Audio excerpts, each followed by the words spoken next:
kulanti wacan oo wanaagsan daawadayaal halkani warbaahinta xulka wararka ku soo dhawaada warka qodobada aad ku daawan doontaan waxa ka mid noqonaya ra'iisul wasaaraha xukuumadda federaalka Soomaaliya Xasan Cali Khayre waxa uu ku dhawaaqay magaalada lagu qabanayo doorashada deegaanada dowlad goboleedka Galmudug xilli maanta boqolaal shacab ah oo kula hadlay gudaha magaalada dhuusamareeb Cabdiraxmaan Odawa wasiirka hore wasaaradda arrimaha gudaha oo war culus ka soo saaray xiisada ka aloolsan deegaanada dowlad goboleedka Galmudug dowladda federaalka Soomaaliya oo qaadacday shirkii maanta lagu wada inuu ka furo magaalada Nairobi Xasan Cali Khayre oo bedelay qorshihii dowladda federaalka Soomaaliya ee Galmudug wasiirka waxbarashada xukuumadda federaalka Soomaaliya yufdi hogaaminayo oo maanta gaaray magaalada Beledweyne si ay u qayb galaan ama ay wakiyaan xiisada ka taagan magaaladaasi Cabdiraxmaan Cabdishakuur waxa uu shaaca ka qaaday sirta ka dambaysa in aanan la buuxin kooramka baarlamaanka dowladda federaalka Soomaaliya qodobadaasi daawan doontaan taariikhdu waxa ay ku beegan tahay 25 bishii 6 Juun 2019 saxabayaal u diyaar garooba daawashada qodobadii aad maqasheen oo faahfaahsan channelkan haddii aad ku cusub tahay saaxiib subscribe ku soo biir si ay ku soo gaaraan warar warbixino iyo akhbaaraad ku raali gelinaya ayna ku bilownay ra'iisul wasaaraha xukuumadda federaalka Soomaaliya Xasan Cali Khayre ayaa waxa uu ku dhawaaqay magaalada lagu qabanayo doorashada deegaanada dowlad goboleedka Galmudug ka dhacaysa ra'iisul wasaaraha xukuumadda federaalka Soomaaliya Xasan Cali Khayre ayaa waxa uu ku dhawaaqay in doorashada madaxweynaha iyo midda baarlamaanka ee Galmudug lagu qabanayo magaalada dhuusamareeb ee xarunta maamulka Galmudug ahna xarunta gobolka Galgaduud go'aankani ra'iisul wasaaraha xukuumadda federaalka Soomaaliya ayaa waxa uu sii xoojinayaa midkii wasaaradda arrimaha gudaha ee hore u soo doorashada ka dhacayso magaalada dhuusamareeb Khayre oo meel fagaaraha kula hadlayay shacabka dhuusamareeb ayaa sheegay inuu u yimiday Galmudug inuu kala shaqeeyo dhismaha maamul loo dhan yahay sidoo kale Khayre ayaa ugu baaqay dhammaan dadka ka soo jeeda gobolada Mudug iyo Galgaduud inay u istaagaan dhismaha iyo horumarinta maamulkaasi hadalka ra'iisul wasaaraha xukuumadda federaalka Soomaaliya ayaa imaanaya iyadoo ay si weyn u taagan tahay xiisada Galmudug ee u dhaxaysa ahlusunna wal jamaa iyo madaxweynaha dowlad goboleedka Galmudug Axmed Ducaali Geel Xaafida waxa uu doonayaa in doorashada lagu qabto magaalada Cadaado ee gobolka Galgaduud ee bartamaha Soomaaliya saldhigga muranka iyo meesha la isku hayo ayaa ahay halka lagu qabanayo doorashada madaxweynaha iyo tan baarlamaanka maamulka Galmudug سوا قلقدود من نبضبا قلمدوغ من نبضبا dhuusamareeb من نبضبا gobonnimadii Soomaaliya من نبضبا gacaltooya xamar ka timid من نبضبا marka hore waxaan idinkaga mahad celinayaa anigoo ku hadlaaya wafdigeyga magaciisa sida sharafta iyo karaamada leh sida diiranaantu ku dheeran tahay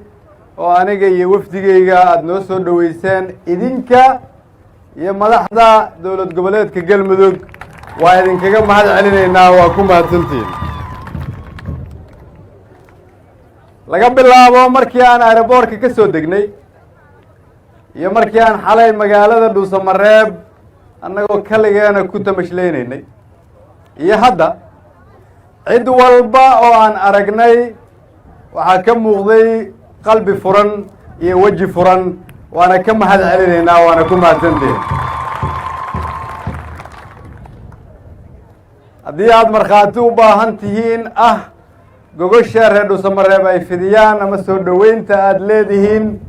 fariintaas anaa idinka qaadaya haddii ilaahay yidhaahdo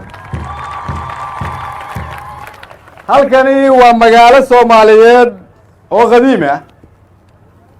oo ka mid gobolada Soomaaliyeed kuwa ugu baaxadda weyn halkan waa meeshii la oran jiray xilligii uu sayidku noolaa waa magaalooyinka leh daaro dhaadheer ama meeshii la dhihi jiray dahar dheer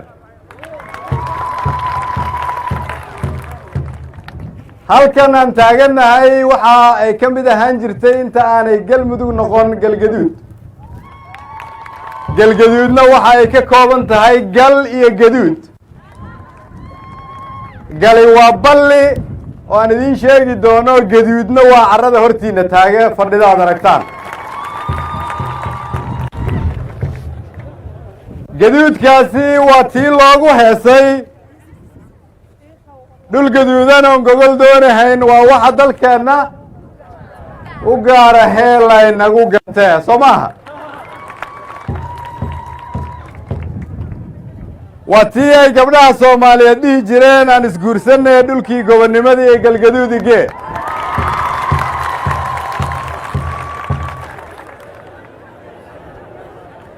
hadda marka waxaan leenahay waa tii ay gabdhuhu dhihi jireen aan isguursanay dhulkii gobonnimada ee iyo galmudugige halkani waa magaaladii ay ku taallay taliskii 21aad oo dhammaan qubarada ciidamada xoogga dalka Soomaaliyeed kuwa dhintay Allah u naxariistay iyo kuwa noolba ay isku raacsan yihiin inay tahay meeshii laga difaaci jiray qarannimada Soomaaliyeed difaacaasi waa uu muuqdaa waa kii shiikhu halkan ka sheegayay in geesiyaasha gobolkan ka soo jeeda inay iska xoreeyeen cadowgii mudan yihiin lagu ammaano mudan yihiin inay ku helaan xuquuq aan ka shaqayn doono sida ugu dhaqsaha badan magaaladanu waa magaalada haddii aad aragto xarumaha dowladeed ee dowladii dhexe ay lahayd magaalada ugu xarumo badnayd halkan aan joogno oo la dhihi jiray inji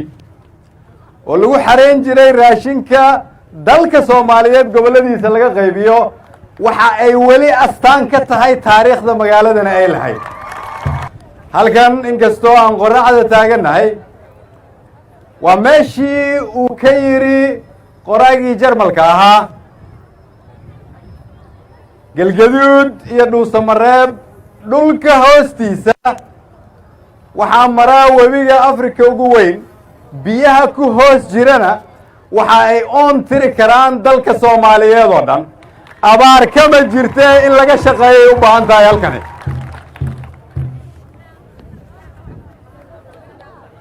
haddii aan dhulkii idinkaga sheekeeyey aad ogtihiin dadka reer galmudug ka soo jeeda taariikhda ay ku leeyihiin gobonnimadii hore iyo dowladnimada maantaba su-aasha aan rabo inaan isweydiino waxa ay tahay inaan ka fikirno sida ay noqonayso galmudug nabad ah midaysan maamul isku duuban leh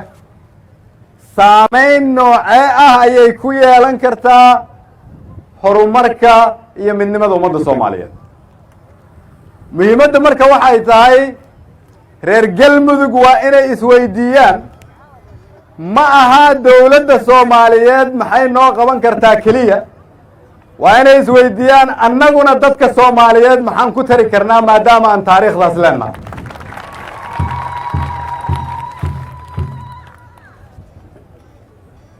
waxaan aaminsanahay in galmudug midaysan isku duuban loo wada dhan yahay ama dhuusamareeb joog ama caabud waaq joog ama cadaado joog ama gaalkacyo joog ama ceeldheer joog ama kuwa naga maqan weli oo ceelbuur ugu horeysa joog macnaheedu waxa ay tahay haddii aad tahay reer galmudug inaad ka fikirtaa mustaqbalka iyo horumarka waxaa naga hor taagan keliya inaan aqbalno inaan madowno mararka qaarkood waa la kala fikir duwanaan karaa laakiin laguma kala fikir duwanaan karo jacaylka dalka iyo dadka Soomaaliyeed loo qabo gaar ahaan dadka reer galmudug kuma kala fikir duwanaan karaan inay u midoowaan danta guud ee reer galmudug soo intaas kuma raacsanin sidaa la socotaan dowladda federaalka labadii sano oo madaxweynaha iyo anigu aan joognay waxaa ku socday dib u habeyn hay-adaheeda dhaqaalaha iyo hay-adaheeda amniga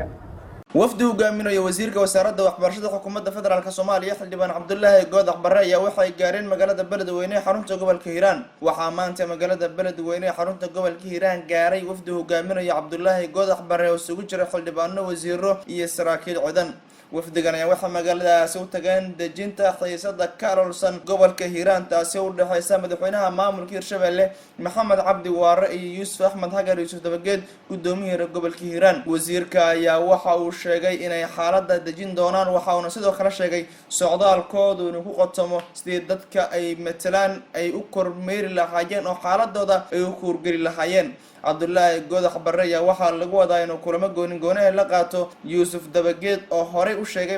maalintii shalay ahayd inay shalay uu ka badbaaday isku day dil oo uu sheegay inay u maleegeen madaxda ugu sareysa maamulka dowlad goboleedka Hiirshabelle ugu horeeyo Maxamed Cabdi Waare madaxweynaha maamulkaasi. bishii ama sanadkan gudihiisa waxaa magaalada Beledweyne ka taagan xiisad aad u kacsan ee u dhaxaysa ragga ugu sareeya dowlad goboleedka Hiirshabelle iyo gudoomiyaha oo la sheegay in xilkii la qaaday kadib xilqaadistaasi u diiday. inta badan odayaasha dhaqanka ee gobolka Hiiraan ayaa waxay la safan yihiin Yuusuf dabageed, waxayna sheegeen in Yuusuf dabageed uu yahay gudoomiyaha rasmiga ah ee gobolka Hiiraan. ilaa hadda samacada inay kulmo wada qaateen wasiirka halkaasi gaaray Cabdullaahi Goodax Barre iyo Yuusuf dabageed yeeshee waxay wara ama kulamadaasi ku soo kordhay saaxiibayaal waa in la socodsiin doona. dowladda federaalka Soomaaliya oo qaadacday shirkii maanta lagu waday inuu ka dhaco magaalada Nairobi. dowladda federaalka Soomaaliya ayaa qaadacday shir maanta lagu waday inay ku wada hadlaan Somaliland iyo Soomaaliya qorshu ahaa inuu ka dhaco magaalada Nairobi ee dalka Kenya. agaasimaha guud ee Villa Soomaaliya Dr. Nuur Diiriye ayaa waxa uu yiri dowladda federaalka Soomaaliya kama qayb galayso shirkani la sheegay inuu Nairobi ka dhacayo, balse waxa xaqiiq ah inay diyaar u tahay wada hadallada mira dhalka ah ee lala furo Somaliland marka goobta ajandaha iyo ka qaybgalkaba lagu heshiiyo. sidoo kalena waxaa ka qaybgeli lahaa mas'uuliyiin ka socday wadamada beesha caalamka. hadalka fursada ayaa imaanaya iyadoo saacadihii la soo dhaafay ay jireen warar sheegaya in wakiilo ka socda dowladda federaalka Soomaaliya iyo maamulka Somaliland ay shirkaasi ku yeelanayaan magaalada Nairobi ee wadanka Kenya. ilaa iyo welina maamulka Somaliland wax waraa ka hadda shirkaasi dowladda federaalka Soomaaliya ay qaadacday kama aysan soo bixin. guud ahaan noorka ka daawaneyseen warbaahinta xulka wararka saaxiibayaal waa naga intaa. fadlan subscribe haddii aad channelkani ku cusub tahay.